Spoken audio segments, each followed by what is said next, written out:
since my initial service was a child service or boy service, so from 4.5 months, it was not taken as a qualified service for the pension. I came in contact with VLF and I have explained my problem that I am getting less pension compared to other people. Yes, my case was resolved. My child service was regularized and I was paid partial lump sum a year. Okay. So my experience with VLF is very nice because you people work very hard, very prompt, very fast, and we can say that we can totally rely on your institute or establishment for any grievances we have, and I'm confident that it can be resolved well within the time. Thank you so much, sir. Very good evening. Welcome to the session. So, myself, Advocate Santosh Kumar this side.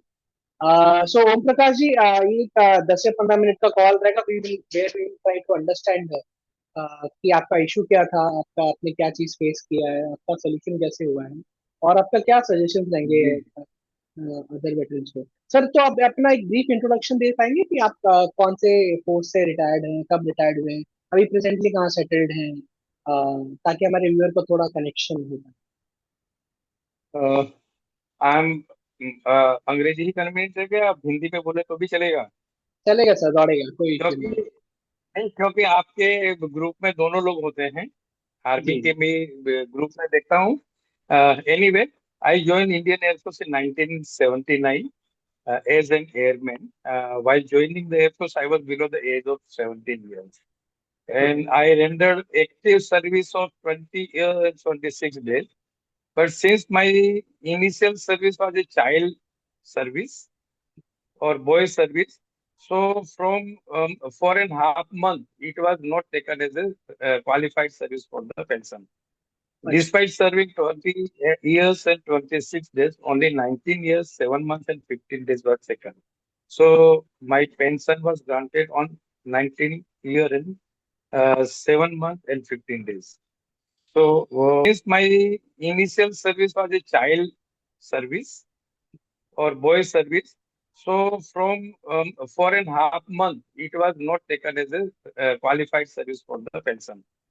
अच्छा. Despite serving 20 years and 26 days, only 19 years, 7 months, and 15 days were taken. So my pension was granted on 19 year and 7 months and 15 days. So I came in contact with VLF and I have explained my problem that I am getting less pension compared to other people. And I have served for 20 years and 26 days. I was a sergeant in Air Force. I served as an engine fitter, and most of the time I was with the fighter students only. And I have three daughters and one son. My all the daughters are well settled. My elder daughter, MSc MBS, is one of the manager in quality control, pharma company. Second is engineer, she is in Abu Dhabi, and third is the MTech. She is the first lady officer, mining officer in Dhanbad. My great sir. son, son is also completed engineering, and he did his masters in media and culture from TIS Chembur, and he is freelancer. He is preparing, you can say, telefilm or documentaries on all freedom fighter or social workers. So great. Great. after coming in contact with Wheeler, I have explained my problem, and I was told that your service can be regularized. There is a policy by Government of India as well as Ministry of Defense that was made on 31st October 2003. As per that, I have applied, and whatever the I was told to furnish the document, that document I have furnished in November. Of course, initiatives were started in somewhere March. 4th March, a grievance was lodged in CP Gram by your office, and 17th March means within 13 days, my case was resolved. My child service was regularized, and I was paid partial lump sum a year. Okay. So my experience with VLF is very nice because you people work very hard, very prompt, very fast, and we can say that we can totally rely on your institute or establishment for any grievances we have, and I'm confident but that it can be resolved well within the time. Thank you so much sir, it was a very nice and lovely introduction. हमें केवल आपके issue के बारे में नहीं, हमें आपके बारे में भी जानने को बहुत कुछ मिला। और आपका फाइटर स्क्वाड्रन में जो फाइटर स्पिरिट है वो भी देखने को मिला कि आप सर रिटायर कौन सी यूनिट के हुए, विच ईयर यू रिटायर्ड? मैं मैं लास्ट मेरी यूनिट जो थी वो भूज में थी, 15 स्क्वाड्रन है। कौन से? 15 स्क्वाड्रन ये भुज में है, भुज में सी फ्लाइट करके था। नहीं नहीं सर, वो नहीं पूछ रहा हूँ मैं, ईयर पूछ रहा हूँ, ईयर ऑफ रिटायरमेंट पूछ रहा हूँ, तब कौन से ईयर? 1999।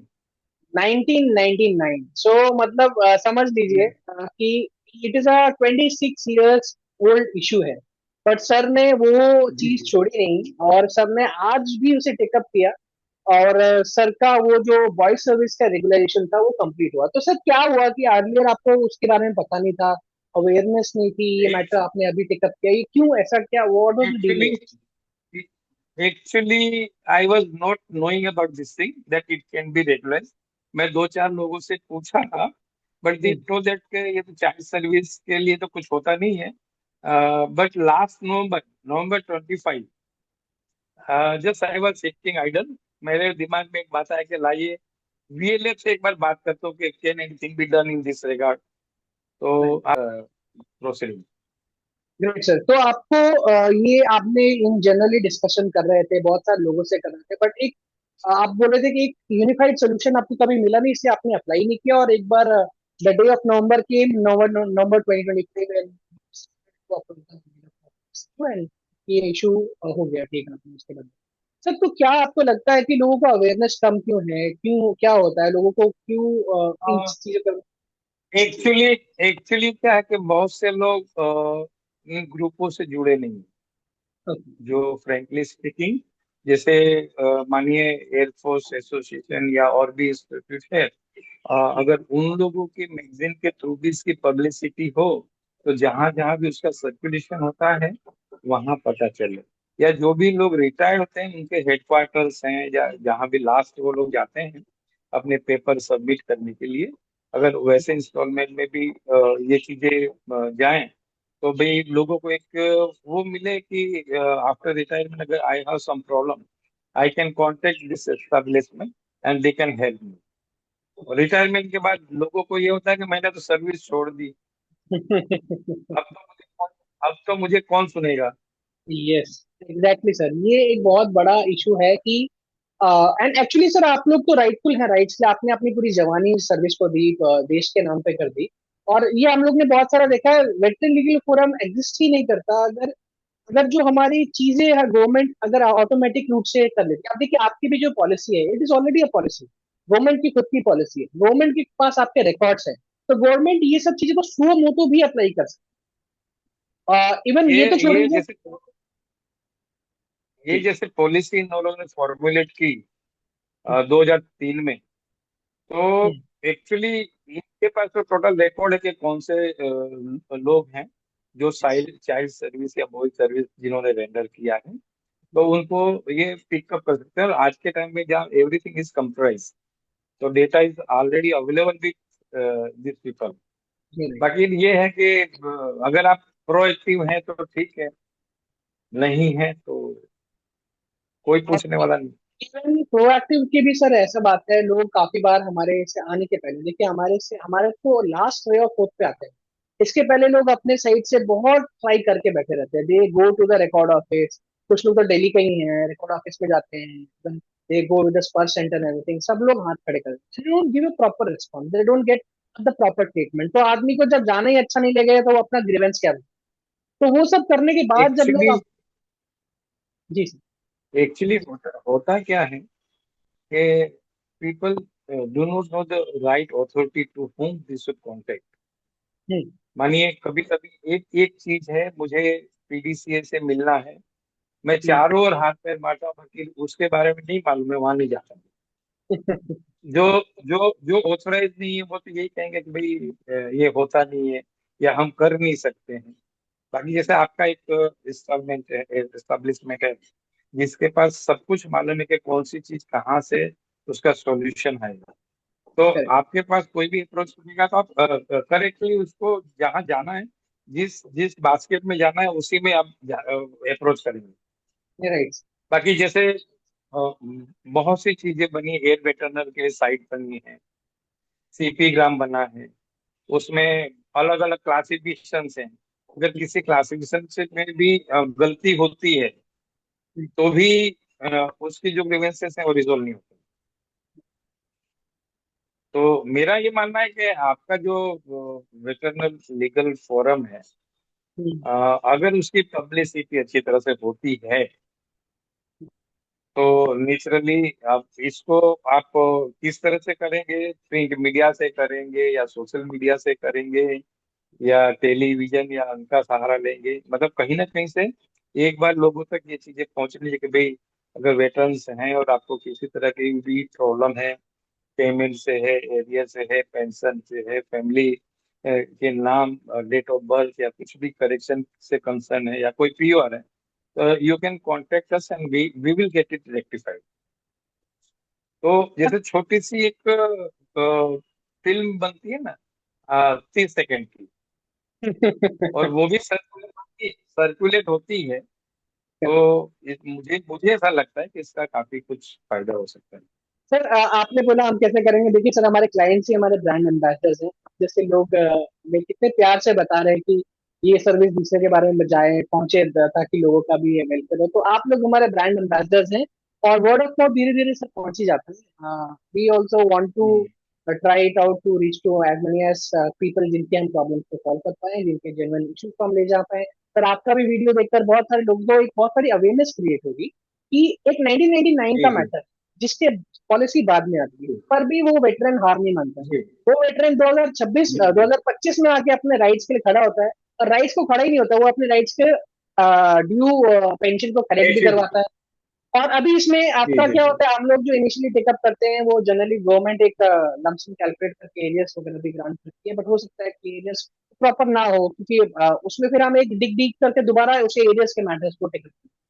बट वही बात है, जी यहाँ जी पर जी देर है अंधेर नहीं है। सो जस्टिस इज जी जी डीलेड, वो चीज है। बट अगर आप राइट तरीके से अप्रोच करेंगे, राइट जगह अप्रोच करेंगे, और सबसे पहली बात, अप्रोच करेंगे किसी को भी, आप हमको ही नहीं, आप अपने लेवल पे कीजिए, आप गवर्नमेंट के लेवल पे कीजिए, आप अवेयरनेस कीजिए। अगर आप वो इशू को रिजोल्व कर पाएंगे, ना ही आपका 10 लोगों और जो आपके विसिनिटी में, आप भी बता पाएंगे। जैसे सर, आप भी अभी आपसे कोई बॉय सर्विस का इशू के बारे में पूछेगा तो आप उनको आप हेल्प कर पाएंगे, गाइड कर पाएंगे इस डायरेक्शन। संतोष जी, आप बिलीव नहीं करेंगे, जिस जब मेरा केस रिजोल्व हुआ था ना, तो आपके जितने भी व्हाट्सएप ग्रुप है ना, उसमें मैंने पर्सनली लिखा था इसके बारे में कि मेरा क्या इशू था and how it is rectified and how BLFS help me. और दो चार लोग आपके पास मेरे थ्रू भी गए थे, कुछ लोगों ने उस पर डायरेक्ट भी, कुछ लोगों ने कहा कि मेरे मेरे तो एयर मार्शल तक के कांटेक्ट थे और मेरा अभी तक लटका हुआ है, ऐसे भी। तो मैंने कहा था आप डायरेक्टली उनको कांटेक्ट कीजिए और वो आपको सॉल्यूशन दे देंगे। ग्रेट सर, तो ग्रेट, थैंक यू वो सो ये मच। होता है कि अच्छा, सेकेंडली मैं लीगल प्रैक्टिस में भी रहा हूँ, आपको बता दूं। ओके मैं सर। रिटायरमेंट के बाद गुजरात हाई कोर्ट में 5 साल तक मैंने प्रैक्टिस की है। अच्छा। और मेरी लीगल से एनआई एनआई एक्ट पे, एनआई एक्ट पे मेरी गुजराती में डाइजेस्ट 2 थी। ओह, नाइस मैंने सर। 5 साल की प्रैक्टिस के बाद मैंने लीगल छोड़ के फिर मैं रिलायंस ग्रुप, टाटा ग्रुप में गया। अच्छा। तो मेरा मेरा इस फील्ड से भी था। आपको सिटी से लेंथी, अगर आप सही रास्ते पे जा रहे हैं तो हो सकता है जल्दी पहुंचे, बाकी कोर्ट वगैरह का जो मामला होता है थोड़ा लंबा हो जाता है। पर आपका जो ग्रुप है वो it is not like a court proceeding, it is not like court proceeding right. जहाँ एडजर्नमेंट होगा या हियरिंग के लिए लंबा होगा। तो वो सब चीजें हैं। एक थैंक चीज। You much sir for healthy discussion. आपने इतना डिटेल में बताया, इतना टाइम हमारे लिए स्पेंड किया। Thank you once again, thank you for connecting with the veteran legal forum. We wish you a good thank health you sir, and thank you sir, good showing health. faith in me. Yeah sir, thank you so much. So thank you.